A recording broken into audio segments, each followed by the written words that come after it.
I say, YouTube, good morning, good morning. It's a beautiful 77-degree morning. If it's your first time rocking with the ball, be the King Spr33. That be me, King Spr33. And you locked in with the real estate, tell me. Alright, let's get right into it. So the government's still shut down. And I'm seeing a lot of posts on Instagram and YouTube and all over the TikTok. And people are not happy, which is obvious, right? You're a federal worker. You did your job, or you do your job to the best of your ability. And then, because of the powers to be and things out of your control, you now got to deal with somebody shutting down and your pay being affected.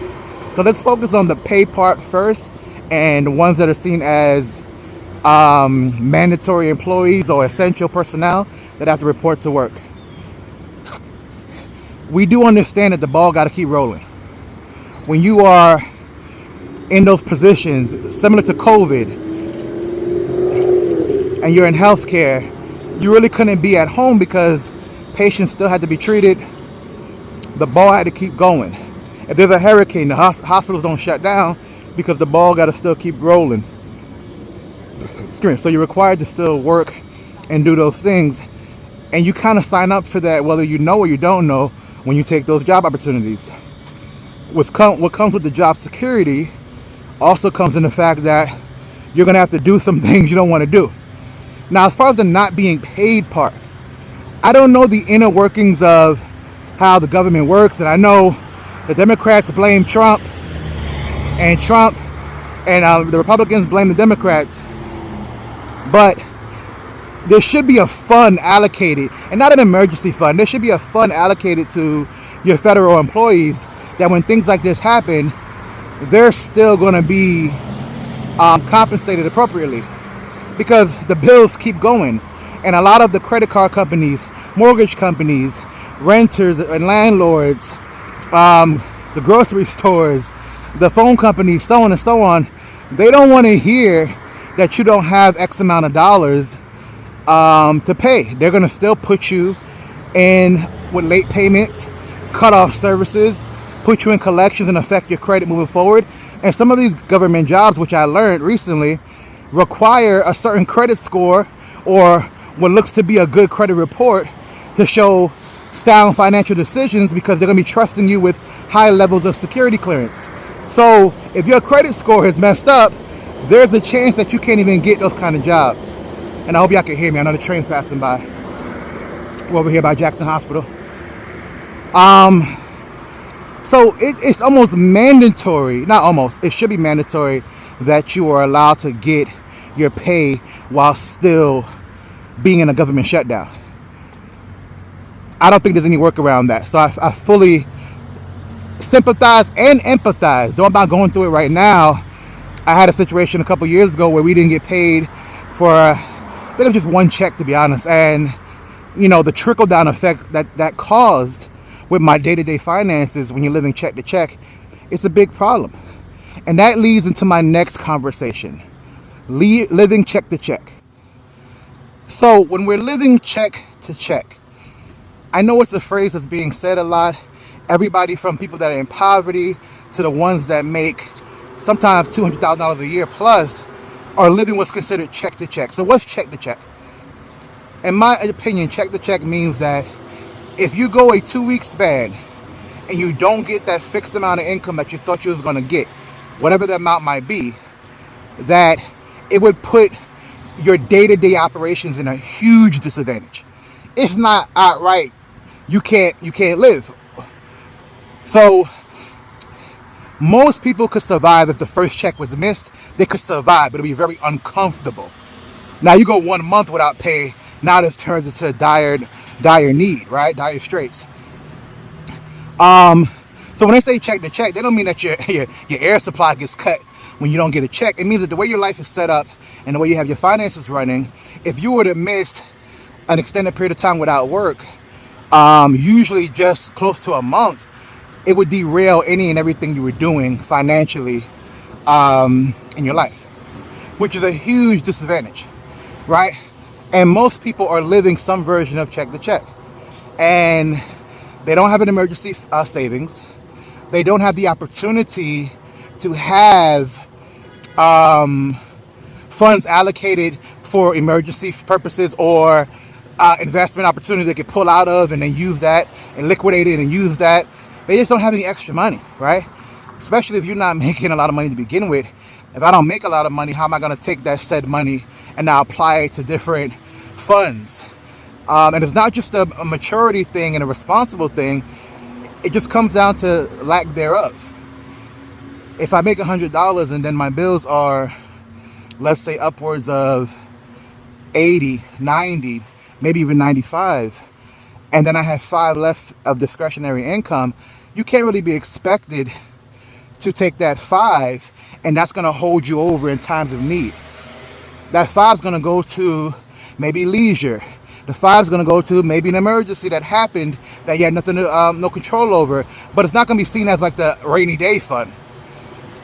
Some will agree, some won't, but if you don't make a lot of money or you don't make enough money, then I can see the trickle-down effect of not having money when situations happen. So we have one side of the federal workers need to be paid. Then we have the other side of you're living check to check and what that means. And I think anybody making under $150,000 a year is living check to check. Now, there are some extremely responsible people that probably can make it work, and they don't have a lot of credit card debt, they don't have a lot of student loan debt or any, they found a way to live below their means, but a lot of times that means living uncomfortable. So whether they got 2 or 3 roommates, they got a broke down hoopty, or they take public transportation, yeah, those things can be done sometimes. But a lot of those things, when you think of that, you're thinking about that as a means to an end. You're not looking at that as like, that's my life. So when people say, oh yeah, I would do this, I would do that to keep my debt low. Yeah, but then what's the end result? If you're not looking to make more money. And that ties back into the conversation I had on the other video. Go ahead and check that out, King Spr33. If you're not making more money, the reducing debt part leads you to a low quality of life, because you're now sacrificing a lot of the things that are leisures and comfort and make you comfortable in order to reduce the debt. So we have the federal workers should be getting paid, and then we also have the fact that you are living check to check, which now leads into the food stamps issue. So they say what, 45 million Americans rely on food stamps. From personal experience of just being younger and spending the first 6-7 years in New York City and then moving back when I was a teenager for a short amount of time, I could tell you that a lot of people, and living in Savannah, Georgia, a lot of people misuse the system.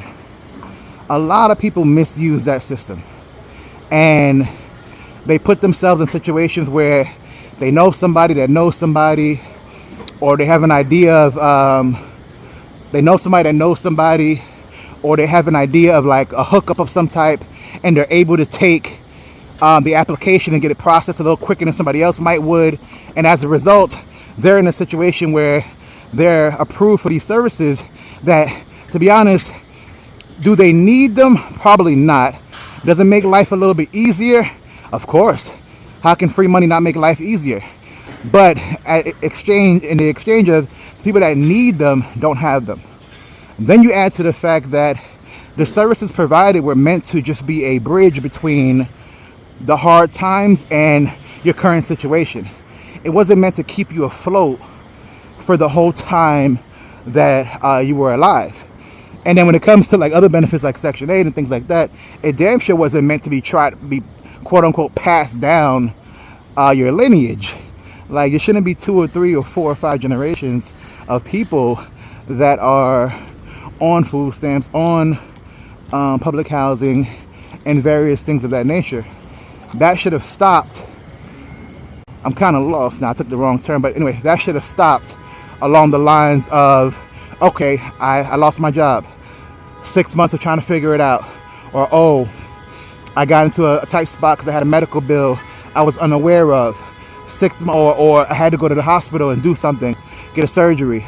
6 months of trying to figure that whole thing out, then I'm back on my feet. But if you are born into the system, which a lot of people are, and then you just use it as is forever, that's a bit of an issue. Trust me, there are many people that use it, that need it. There are many people that had a 2-income household, and then the mom or dad decided they didn't want to be a part of the relationship no more, and as a result, the kids suffer. There are some situations where the mom or dad dies and the grandma has to take over. So of course there are exceptions to the rule, but by and large, we should not be relying on the food stamps and things of that nature to hold us up. Now, of course, easy for me to say, right? I have what's considered a decent job. Well, number one, I'll say I don't have a decent job. I make crumbs compared to the grand scheme of life. I make crumbs in today's world where credit cards are holding up the economy, or holding my economy up at least. It's not like I'm out here balling. So when I purchase food, it matters. Not to mention, my in-laws have, well, whatever. Well, my in-laws help when it comes to groceries a good amount. Right? They buy groceries sometimes. They cook a lot.